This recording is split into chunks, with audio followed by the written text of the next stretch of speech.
चलो बेटा फटाफट आते हैं अगले क्वेश्चन पे। अकाउंटिंग इक्वेशन के बिना टाइम खराब किए हम शुरू करते हैं और देखते हैं क्वेश्चन क्या कहता है।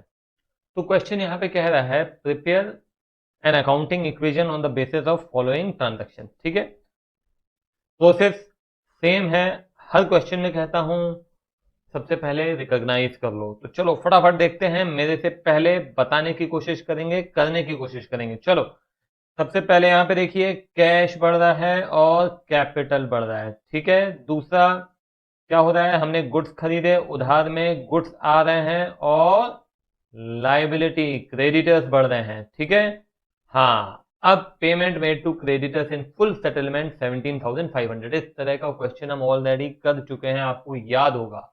ध्यान से सुनिए, हमने 18,000 रुपए के गुड्स खरीदे थे क्रेडिटर से। क्या किया हमने, हमने 18,000 रुपए के गुड्स खरीदे हैं क्रेडिटर से और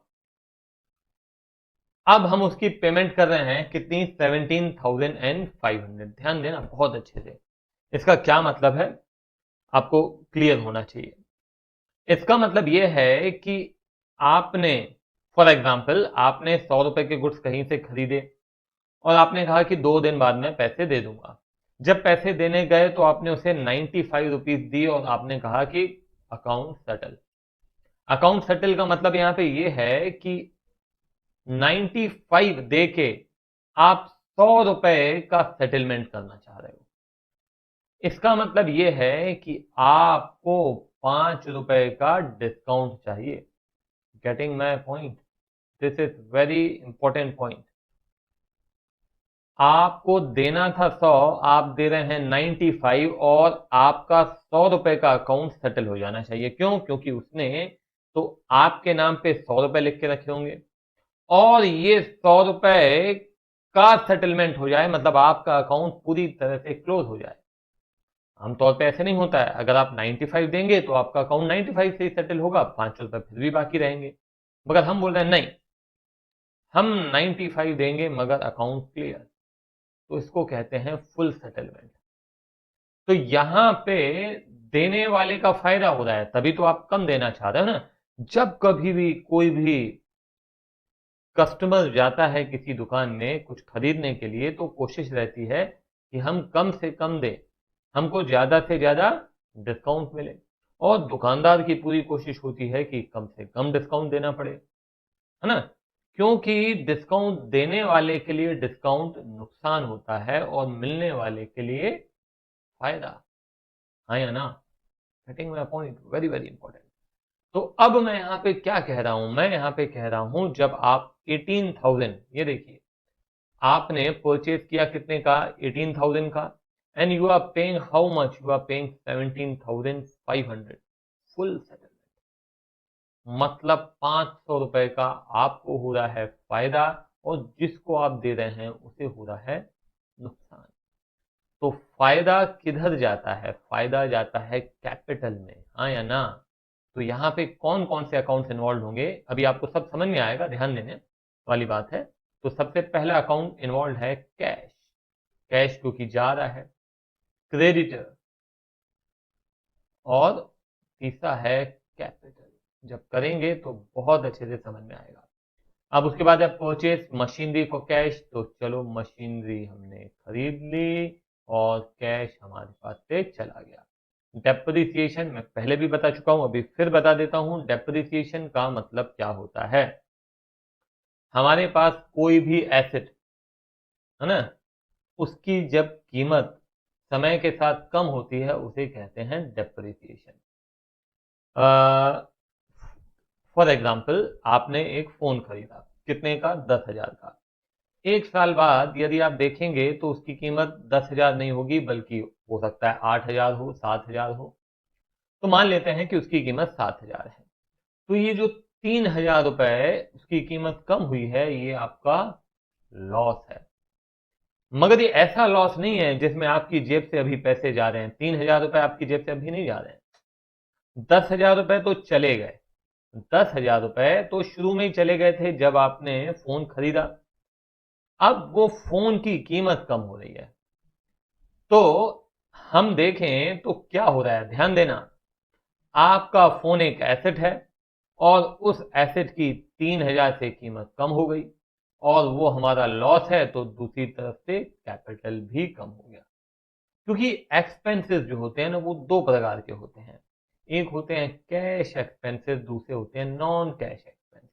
आपने अपने स्टाफ को सैलरी दिया, तो सैलरी में क्या दिया? कैश। तो क्या हुआ आपके पास से? कैश कम हो गया और कैपिटल कम हो गया, आया ना? मगर डेप्रिसिएशन एक नॉन कैश एक्सपेंडिचर है, जिसमें आपके पास से अभी कोई कैश नहीं जा रहा है। कैश तो तब चला गया जब आपने फोन खरीदा था। अब हर साल जितने से उसकी कीमत कम होगी, उसी को आपका एक्सपेंस माना जाएगा। तो कैश नहीं जा रहा है, बल्कि उस एसेट की कीमत कम हो रही है। तो कैश कम न होने की बजाय वो एसेट की कीमत कम होगी और दूसरी तरफ कैपिटल कम होगा। Got it? तो कहने का मतलब यहाँ पे ये है कि एक हो गया आपका मशीनरी और दूसरा हो गया आपका कैपिटल। ठीक है? क्लियर है? बस इसी के अकॉर्डिंग हम फॉर्मेट बनाएंगे और फॉर्मेट के हिसाब से फिर अपन क्वेश्चन करेंगे। चल, तो अब सीधे सबसे पहले आते हैं। हम स्टार्टेड बिजनेस विद कैश। कितना? 70,000। देखो, तो 70,000 आपके पास ये कैश आ गया और 70,000 से आपका कैपिटल भी बढ़ गया। क्लियर है बेटा? ये हो गया पहला पहला ट्रांजैक्शन। अब आते हैं हम सीधे अगले ट्रांजैक्शन पे। अगला ट्रांजैक्शन कहता है purchase goods of ₹18,000 on credit. उधार में खरीदा है।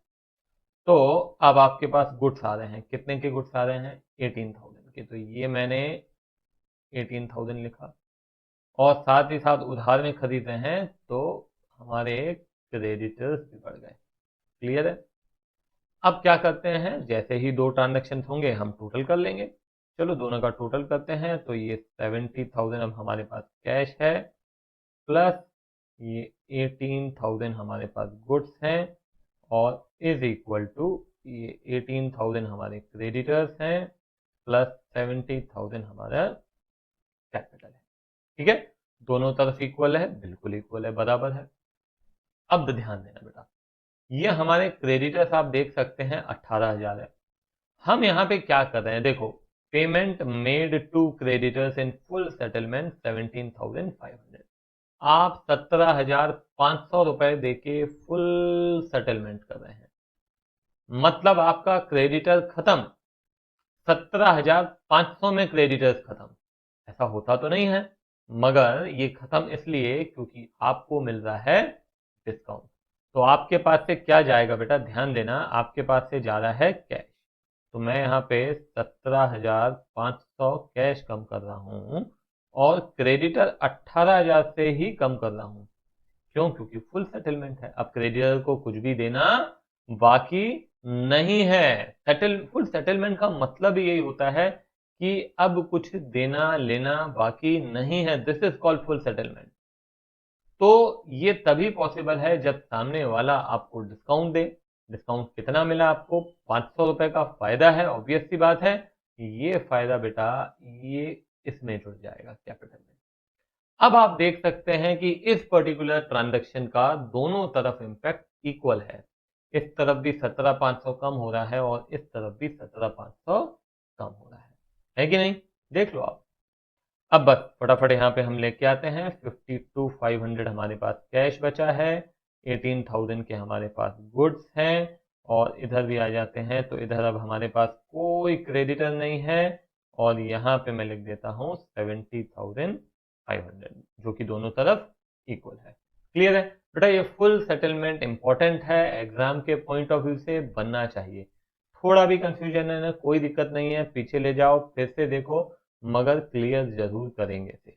चल, अब मशीनरी खरीदी आपने 20,000 की, तो ये आ गया हमारा मशीनरी का कॉलम। ये 20,000 की मशीनरी कैश में खरीदी बेटा, तो ये कैश हमारे पास से कम हो गया।